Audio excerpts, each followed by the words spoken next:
কোয়েল বলো, আমার এখানে মেডিস থেকে সার্ভিস নিয়ে তোমার কেমন লাগলো?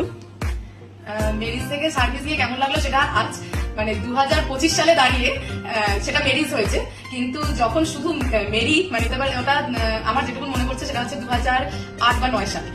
তো আজকে আমি এই সার্ভিস পাচ্ছি বিগত 17 বছর ধরে, 18 বছর ধরে এরকম ব্যাপার। তাই নতুন করে ভালো লাগলো বা খারাপ লাগলো, মানে যেটাই বলি না কেন সেটা বললে কিরকম একটা যেন আর্টিফিশিয়াল মানে আমার মনে হচ্ছে, সত্যি করে যেটা মনে হচ্ছে আমি সেটাই বললাম যে আমি মেরিজে এসে কেমন লাগলো এটাকে ইন্টারভিউ নেওয়ার মতো আর্টিফিশিয়াল মনে হচ্ছে আমি বলতে চেষ্টা করছি। কিন্তু আমি এরকম বলতে পারি বিগত 17 বছর ধরে আমি এই সার্ভিস পেয়ে আসছি এবং সেটা তো এবং নিচ্ছি, এটার মানেই কেমন লাগলো সবাই নিশ্চয়ই বুঝতেই পারবে। মানে কেমন লাগে, মানে ভালো লাগে বলেই 17 বছর ধরে এখানেই আমি রয়েছি, মানে অন্য কোথাও যাইনি। তো সেটাই প্রমাণ হচ্ছে কেমন লাগে। সেটা কি শুধু হেয়ার না স্কিনও? হেয়ার স্কিন সবকিছুই, বিগত 17 বছর ধরে এখানেই আসি, এটাই চিনি, এটাই জানি। সুতরাং নতুন করে কি লাগলো কেমন লাগলো সেটা আমার 17 বছর যে রানিং ব্যাপারটা এটাতেই বোঝা যাচ্ছে কেমন লাগে। সেই জন্য thank you so much, thank you.